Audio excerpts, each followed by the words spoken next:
Welcome back, ladies and gentlemen. I'm your host, Dave Messina, and you're watching Simple Sips. This week on Simple Sips, we'll be going to Paso Robles, California, to visit the family-owned and operated vineyard, Daou Vineyards. Our special guest speaker and head sommelier of the vineyard, Fred Dame, will be taking us through this tasting. So sit back, enjoy the wines, and get educated with Fred. Thank you.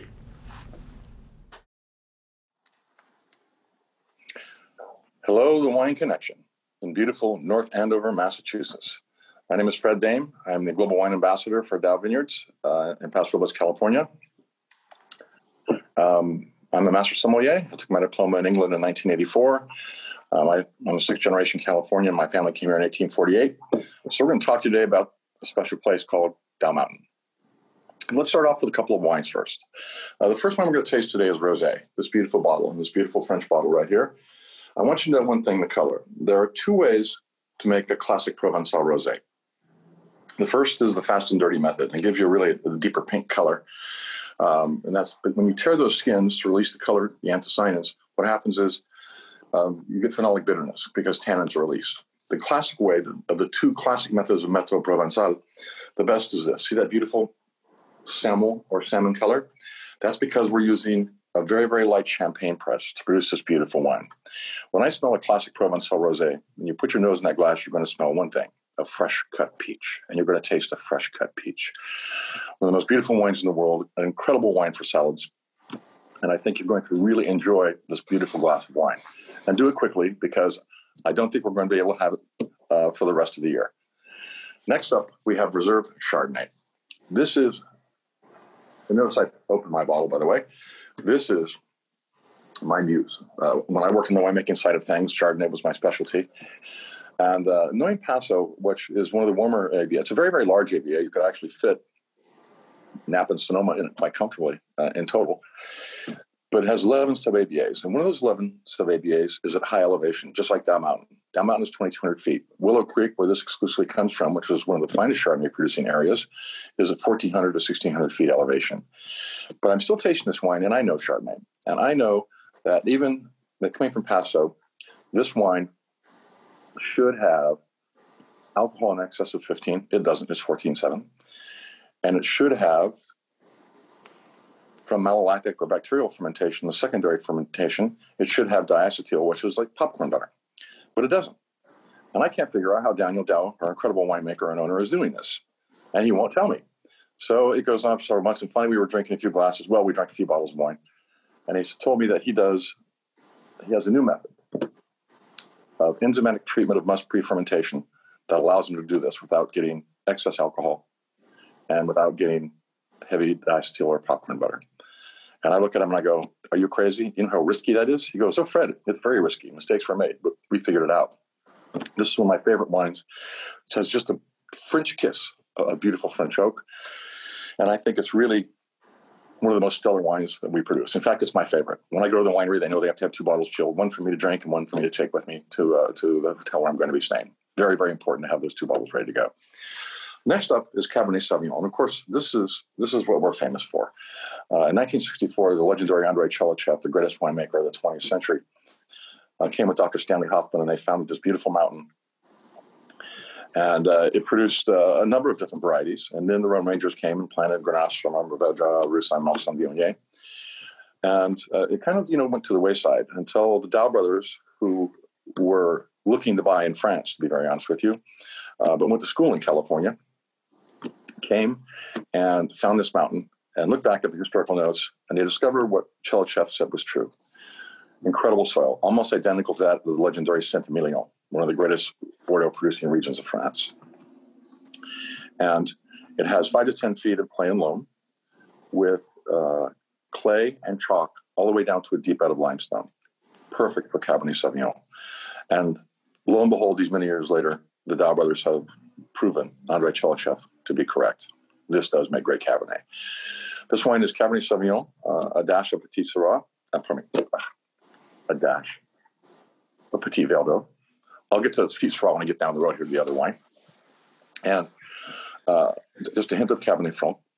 Look at this is 60% new French oak. For a wine of this value, that is an incredible amount of oak. But our oak regimen is one of the best in the world.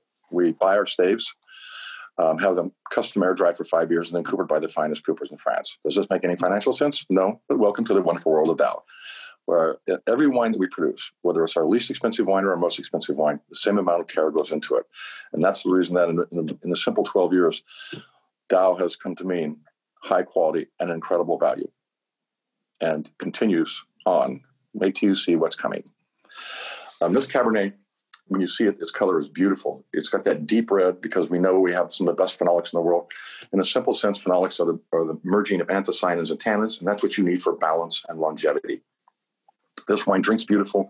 Again, we don't acidulate. That's not to say it's a terrible practice. I've done it when I was making Chardonnay, but we don't believe in it.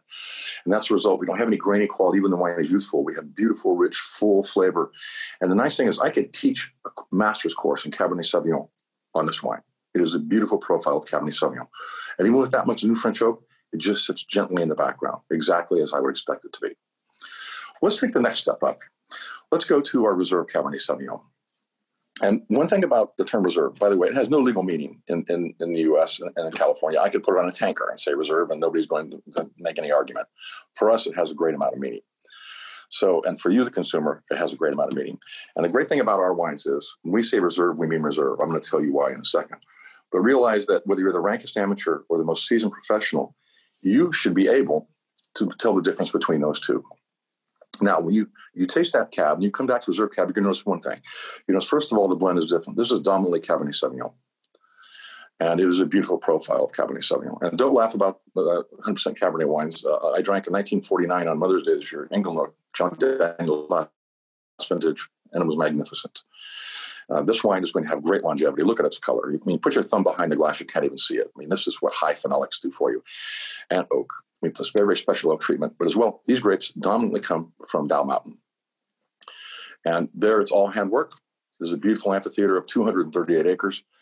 And this wine is absolutely magnificent. It is deep, deep ruby. You put your nose in there, you see the Cabernet Sauvignon, you get a bit more of the French oak. And then you see the power on the palate. And not in the sense of just a bunch of tannins scrubbing the enamel off your teeth. Rather, this wine is lush and rich and full. And then you taste it and look at the length of it. That's why you pay a lot of money for wine, the length, because that's the secret of pairing food and wine. You must have length. And this wine is a magnificent example of what a reserve Cabernet Sauvignon is. Now, compare the two, and you will see the difference. And that is, ladies and gentlemen, how it is actually supposed to work. We're not just throwing a label on there, throwing it out on the shelf and saying, you should pay another $20 for this. We mean business when we say reserve, and especially in Cabernet Sauvignon. Our next wine up is the Pessimist. I know, I wanted to be the optimist too, but that name was already taken. But a pessimist is never disappointed, as it says in the bottle. And this was in response to the fact that red blends have been the fastest growing category in consumption in America for the last 6 years. And we have a lot of pieces because we're famous for what? Zinfandel. We have old vine Zinfandel, 50, 67-year-old vines. We have all those beautiful wines left behind by the Rhone Rangers. So this wine is Syrah, Petit Syrah, Zinfandel, and believe it or not, a little-known variety called La Graine, which I laughed when I heard it. I was doing a project for Ferrari before I came to Daou after I'd retired, and they talked me out of it, up in the Dolomites, and that's where this wine is from. It's from the Alto Adige, from the Alps. And it's a very fragrant variety and very lovely. And I'm like, there's no La Graine in California, Danny. And he goes, oh, there is. There's one little 2-acre block. And I go, but why La Graine? He goes, it's good glue. And it is. It's good glue. So this is our little 2-acre block of La Graine, blending with these other varieties with beautiful age on the vines. And it produces a profile that is very, very unique. I like to use this wine when I'm doing master's tastings for some of the students, the few that I still work with that are just going to get over their master's examinations, hopefully. They're held this year. And they can never identify it, which tells me that we did a great job. A great red blend should be like this: unique, beautiful, soft, lush, and all those varieties working in harmony to produce a magnificent wine for you to enjoy. The great thing about this is one of the greatest barbecue wines of all time. And I don't know about you, but I'm doing a lot of barbecuing during the COVID era. And this wine, and look at its price. You can get 2 bottles for the price of one. That means you can drink one while you're barbecuing and then drink one with dinner. This is about as good as it gets. And whether it's Kansas City style or Carolina style or Texas smoke style, this wine just blends beautifully with them. A wonderful wine for the summer and a wonderful time anytime you fire up that grill. And by the way, not all bad with steak either. Our last wine today is another red blend. And this is the Bodyguard. I know it's beautiful. Looks like Gustav Klimt. It's not. He's not on the planet to do it for us. That is their mother watching over them. All of our higher end wines have a relationship to their family. And in this case, Danny tells me he's going to make a high end red blend. And I'm like, great. I think we're going to make the GSM, Master Sommelier. We got all that beautiful stuff. 20, 25-year-old wines now. And he says, doesn't tell me what it is, but I'm tasting the barrel. I go, Danny, this isn't a GSM. He goes, no. He goes, what do you think it is? And I said, well, I think there's something from the Bordeaux family in this and something from Southwest France. He goes, that's pretty good. So this is a Petit Verdot and Petit Syrah. And I'm looking at him and I'm tasting it and I'm going, Danny, Petit Verdot is famous for three things: power, color, and tannin. Petit Syrah is famous for three things: power, color, and tannin. That's why they're blending varieties. He goes, well, you see, I blended them. And I go, but nobody does this. He goes, well, of course not. But we're going to be the first. And that's what I love about working with Daniel Daou. He's not a classically trained winemaker, and he does things that nobody else would have imagined doing. So you're getting the first of a first here, ladies and gentlemen, the Pessimist. And I got to tell you, I did not want to like this project. And I always figure there's a moment in a winemaker's life where one doesn't go you want. And I thought I'd be right on this one. But as it went into the bottle and I started tasting it, I started developing a greater affinity for it. And then I began to see that because we selected the areas very, very carefully to harvest these grapes, they had to be perfectly ripe. Otherwise, we would have pyrazines or green pepper quality. We don't have that. It's rich. It's powerful. It's plenty powerful. But tannin does not dominate this wine. It has just the right amount of beautiful French oak. It's delicious. It's rich. It's full. And it's unique. And boy, there's not a lot you can say about many wines in the world that have those qualities today. The Daou brothers hope you enjoy this wine. The whole Daou family and States family hopes you enjoy this wine. And I'm going to issue you a challenge here. When this COVID mess is over, sooner, I hope, than later, I would like you all to come to Paso Robles. I want you to sit at 2,200 feet. I want you to look over your shoulder to the left and look down to the San Lucia Range, 60 miles away. I want you to look over your shoulder to the left, and I want you to see 13 miles away the Pacific Ocean. I want you to glance over to your right. I want you to see down there, and then see the very, very beginning of the San Gabriel Range. The perfect position, southeast exposure. Absolutely perfect for grapes. And you will sit there. We have three incredible chefs. You can eat incredible food. You can drink magnificent wines. You can gaze upon one of the most beautiful views in the great state of California. And not only that, we're not $80 for 2-ounce glasses in 45 minutes like some of our neighbors. You can sit there all day as far as we're concerned. We love to have you. So to the Wine Connection, thank you all so much for taking this time to be with us today. And I hope you come to visit us at Paso, and please enjoy these wines. I know they're there to serve you well. Cheers.